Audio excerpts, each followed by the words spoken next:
Big news is the Tekken patch. So let's talk about that. Them essentially rolling back several things over the past 10 days it's been out, like a little bit over a week. A lot of this patch is like an acknowledgement of like an okay, we f***ed up. Ultimately, the thing I've been saying for a long time is that not even the devs exclusively know how their game is going to be played. And Tekken is not, this is not unique to Tekken, bro. This is not. This has happened in several fighting games that I have been professionally covering and talking about for a very long time. Usually they put a patch into the wild to hopefully make adjustments to things, but the big stuff is here. Here's the massive one. Azucena's crazy running move, right? As a countermeasure against this attack, we initially implemented balancing adjustments in the previous version with the assumption that evading sideways and then counterattacking. You move left, you move right, it's much more steppable, it's less active at the start, so we're just gonna whoop her ass now, right? Her character body launched so far, flew across the whole goddamn screen if she did this, that it was almost better. Character practically got buffed because before it was a difficult sidestep and block. Now her ass is launched so far across the screen that this effectively went from a nerf to a buff. However, due to the current difficulty in executing counterattacks, we have made the following additional adjustments. Now she recovers 5 frames slower, so you can actually get over to her. But not only that, the forward momentum, the forward movement distance at the end of the attack has been reduced. She's going to recover longer, and she's also going to be closer. Here's the thing. The move is still good, right? Here's what's crazy about this shit. This move is still going to be decent.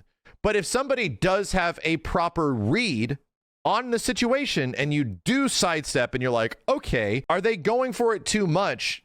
Then yes, you're going to be able to do something about it. Does it effectively make it useless? No! Trust me, Chad, at every rank below red rank, you're still dealing with this like fucking crazy because people don't know like why sidestepping is good and when do you even need to do it. A lunging forward, advancing running attack that can be relatively easy to execute because running attacks are easy to do in Tekken now. They didn't change the plus frames. They didn't change the amount of shit that you get after it, that you can just hold that shit and do it again and do it again and do it again until you eventually are like, can I? What the fuck even happens?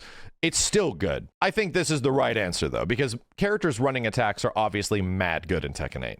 Like every character, I'm sorry, not every, but most characters have very effective running attacks, you know? Rage Art and Heat Burst had this funny ass thing where if you grabbed somebody while they were doing a Rage Art, you could move around in the cutscene. And they fixed an issue where in specific situations, opponents were able to move during the time freeze. So I don't know if that was there at the start, but it was recently discovered. Eddie got some heat dash stuff fixed. Back and backdash for Zafina and Eddie. The input window has been adjusted to mitigate the occurrence of unintended dashes or backdashes. Weird. So there's like an input bug thing. Due to the animation data changes, backdash distance was shorter than expected, so it reverted to its older state. Oh, so there's a lot of stuff in here that's like going back. So here's the big one, the tornado shit. Tornadoes were not working, or are currently not working correctly at the wall, and I've run into this even playing casually with Kenny and Steve over a couple of matches. I've run into this. Tornado resplat against the wall if you haven't used it sometimes just doesn't work. In the previous version, adjustments were made to the collision detection between characters and walls to address an issue of slipping through opponents and whiffing when performing a Rage Art after executing a tornado near a wall. However, as a result, a new thing happened where certain combos became inconsistent. Therefore, we reverted the adjustment. Good. Fee described this one pretty well over here. Check this shit out. Stage hazard fix is certain conditions turn off the stage hazard completely. Now the issue... So Jack's shit is not turning the floor purple. It should be. Is there are situations where that flag or that switch is being turned off unintentionally and is remaining off unintentionally. See, the floor is not breaking. What the hell? This should be 2 floor breaks. And you get the actual fall. Intentionally. You'll notice how many times has Jack hit the floor here.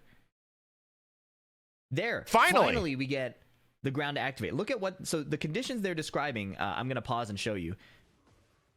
So that's fine. This kick. Look at King's position here. So this is the face down, feet away position, where he's face down and feet away. And if you tap up from this position and hit a kick button, you could do a quick while rising move or while standing move. And this is the issue with Tekken currently, is that this is a very specific face down, feet back, then you wake up with a kick. If you wake up with a kick, this is like 1 in 1,000 things that can possibly, probably not 1,000, but many different permutations that the system allows for, where you have mechanics on mechanics on mechanics on mechanics. There has been a thing that's discovered where if you do this one thing and then you do an immediate floor break after, it won't work. Any other situation, it seems to be fine, but it will not work here. Something about this condition turns off the stage hazard. And it's not just for one character, it's for like everybody. This should activate the floor break, like it should flash purple, but it doesn't. And every time you do this, it remains that way. The only way to change this is by getting up a different way. So I believe any other way than a kick effectively works, right? Floor breaks hate this one thing. This is the result of a game that has a lot of mechanics and is a 3D game where something even being off axis in a small direction, there's so many permutations of how a situation can pan out that it's almost hard to test for this stuff. This isn't a 2D game where the results of situations are based on a flat plane of frame data and they're going to act a certain way and they should act that way. We've even seen shit, even in situations like that, even in games like that, where it's like, yeah, Street Fighter 6 is a relatively like well-focused game. Its mechanics are well thought out, right? It certainly is. And it seems like they really had a handle on how they want this game to be played. But did we forget what happened with Rashid on literally the first day? And they hotfixed it mad quick. Rashid had a glitch where he can do like infinite level 2 or some shit, where even in a game that is relatively controlled by its game mechanics and is on a flat plane and has been clearly tested a lot, Street Fighter 6 has had a lot of testing. The first hour, people discovered a wild glitch with Rashid that allows him to permanently keep a giant tornado on screen and you're stuck in it forever. It's a good thing that we didn't just release the game in like a cartridge form, and that's the way the game is permanently, right? The game is permanently fucked up. Even this last example, there, he does a different get-up kick. This is not a while rising kick from the face down position. This is just the standard get-up mid kick. And now that he chose a different get-up option, the floor break activates. Okay, there's a more clear example next. Dusty Eel, it's a funny name, also demonstrates this here. So he's piloting Leroy. He's the Leroy on the left, okay? He recorded the bot to do these options. Yeah, Tekken 8's also very young.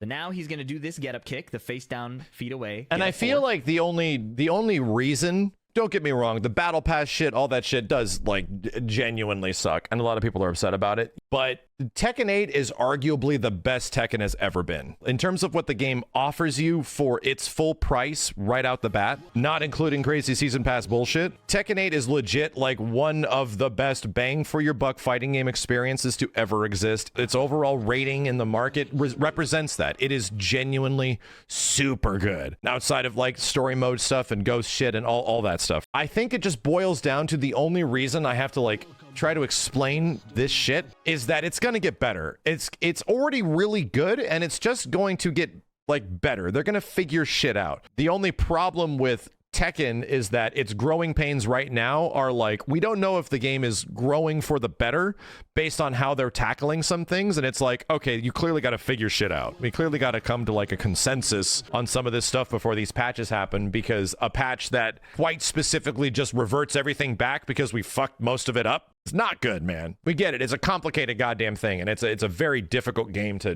with a ton of permutations per moment to effectively figure out. And I think going after mechanics overall is not a good idea. Nerf characters or buff characters, that's fine, dude. This game is willing to change shit way too much, way too fast, and change broad stroke stuff almost at the push of a button, where it's like, whoa, is that a good idea? So it's like every single game is doing something different. Of the big three between Tekken, Mortal Kombat, and Street Fighter, every single game is doing something different with how it's approaching its characters and systems. I feel like personally, I want to see some systemic changes to Mortal Kombat 1 to make it more fun. And I want to see less system changes to Tekken, more character changes to make it more fun. in this one. Tekken 8 100% was not a game that was solved yet. In fact, almost a guarantee it would not be solved for quite some time. The actual really good characters are clearly the ones that are at the top. It felt like we solved Street Fighter 6 3 months into the game coming out, and it was clearly going to be Cammy that was going to be winning like everything. Oh, turns out that's not the case. Like, they gave it a little bit of time. All I'm saying is that we're here at this point. It feels like this is the worst 10 days ever.